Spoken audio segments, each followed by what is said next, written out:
వాణి vlogs ఎలా ఉన్నారని నేనైతే చాలా బాగున్నాను. మీరు కూడా బాగుండాలని కోరుకుంటున్నాను ఫ్రెండ్స్. సమ్మర్ అయితే స్టార్ట్ అయిపోయింది కదా. ఈ సమ్మర్లో ఎక్కువగా వేడి చేస్తూ ఉంటుంది. వేడి చేయకుండా ఉండడానికి ఎక్కువగా వాటరు మజ్జిగ తీసుకుంటూ ఉండాలి. అయితే వాటర్ ఎక్కువగా తీసుకోలేని వారు అది వాటర్ తాగుతున్నప్పుడు వామిటింగ్ వచ్చినట్టుగా ఉంటుంది. అలాంటి వారికి ఈ పాయసం చాలా చక్కగా పనిచేస్తుంది ఫ్రెండ్స్. ఈ తయారీ విధానం చూపించబోయే ముందు ఈ వీడియోని లైక్ చేయండి, షేర్ చేయండి. మన ఛానల్ని కొత్తగా ఎవరైతే చూస్తున్నారో సబ్స్క్రైబ్ చేయండి ఫ్రెండ్స్. ఇప్పుడు తయారు చేసే విధానం చూపిస్తాను. సగ్గుబియ్యం పాయసం చేయడానికి కావాల్సిన పదార్థాలు ఇక్కడ నేను కప్పు సగ్గుబియ్యం ఈ కడిగి నానబెట్టుకున్నాను ఫ్రెండ్స్. ఇక్కడ ఒక కప్పుకేమో బెల్లం తీసుకున్నాను. ఇక్కడేమో జీడిపప్పు, ఎండు కొబ్బరి తీసుకున్నాను. 1/2 లీటర్ పాలు తీసుకున్నాను. ఈ చెంబుతో మంచినీళ్ళు తీసుకున్నాను ఫ్రెండ్స్. దీంట్లోకి కొద్దిగా యాలకుల పొడి కూడా వేస్తున్నాను. ఇప్పుడు తయారు చేసే విధానం చూపిస్తాను ఫ్రెండ్స్.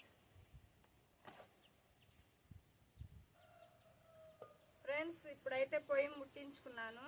దీని మీద అయితే ఒక పాత్ర పెట్టుకున్నాను ఫ్రెండ్స్.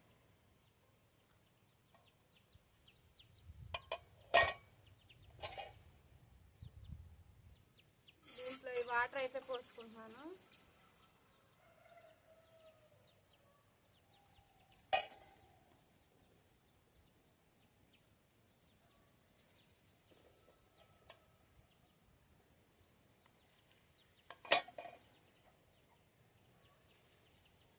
సగ్గుబియ్యం నానబెట్టుకున్నానండి ముందుగానే, ఎందుకంటే త్వరగా ఉడకడానికి సగ్గుబియ్యం నానబెట్టుకున్నాను.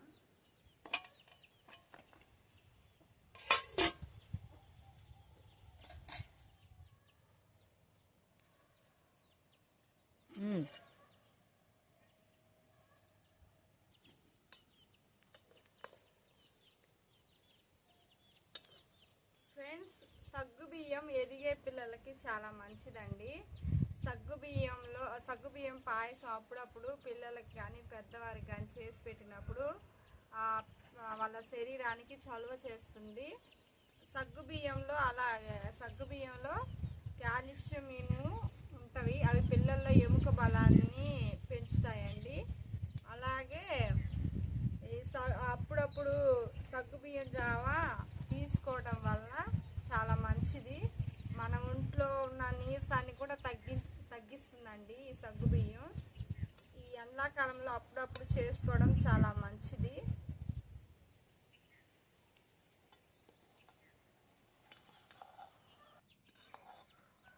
ఫ్రెండ్స్, సగ్గుబియ్యం ఉడికినాయండి. ఇప్పుడు ఇందులో బెల్లం వేద్దాం. బెల్లం అయితే తురిమి తీసుకున్నానండి, త్వరగా ఉడికిపోయిద్దని.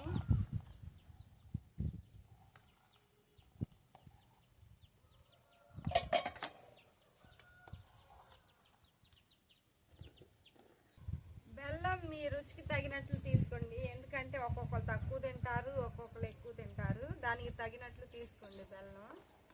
ఇప్పుడు నేను వేసిన బెల్లం అయితే కరెక్ట్గా సరిపోతుంది మాకు.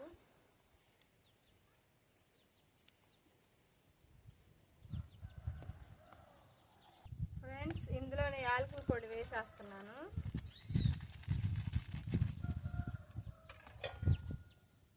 నేను జీడిపప్పు, ఎండు కొబ్బరి, కిస్మిస్ నెయ్యిలో వేయించుకున్నానండి.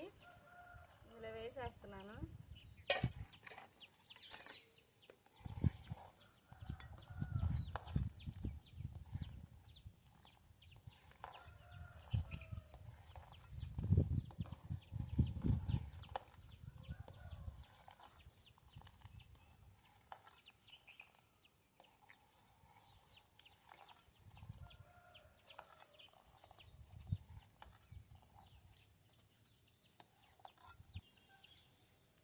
ఫ్రెండ్స్, సగ్గుబియ్యం పాయసంలో పంచదార కంటే కూడా బెల్లం వేస్తేనే చాలా మంచిదండి.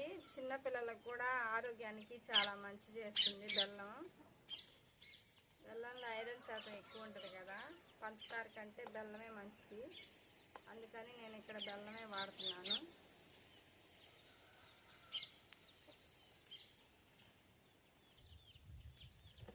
నేను ఇక్కడ కాచి చల్లార్చిన పాలు అయితే తీసుకున్నాను. 1/2 లీటర్ దాకా తీసుకున్నానండి.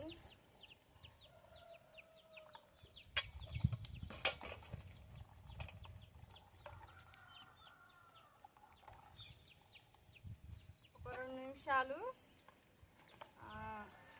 వేడి చేసి ఈ సగ్గుబియ్య పాయసం అయితే అయిపోయిందండి. 2 నిమిషాలు దీన్ని పొయ్యి మీదే ఉంచుతాము. పాలు పోసిన తర్వాత 2 నిమిషాలు ఉంచాలి కదా. 2 నిమిషాలు ఉంచిన తర్వాత ఈ పాయసం దించుకున్నాం. సగ్గుబియ్యం పాయసం అయితే అయిపోయింది. దీన్ని దించేసుకొని ఒక గిన్నెలో సర్వ్ చేసుకొని టేస్ట్ ఎలాగా ఉందో చూద్దామండి. పాయసం అయితే మా అత్తకి ఒక కప్పులో పోసిచ్చానండి. ఎలా ఉందో తను చెప్పిద్ది. ఎలా ఉంది సగ్గుబియ్యం పాయసం? వీడియో కనుక మీకు నచ్చినట్లయితే లైక్ చేసి, షేర్ చేసి, సబ్స్క్రైబ్ చేయండి ఫ్రెండ్స్. బాయ్.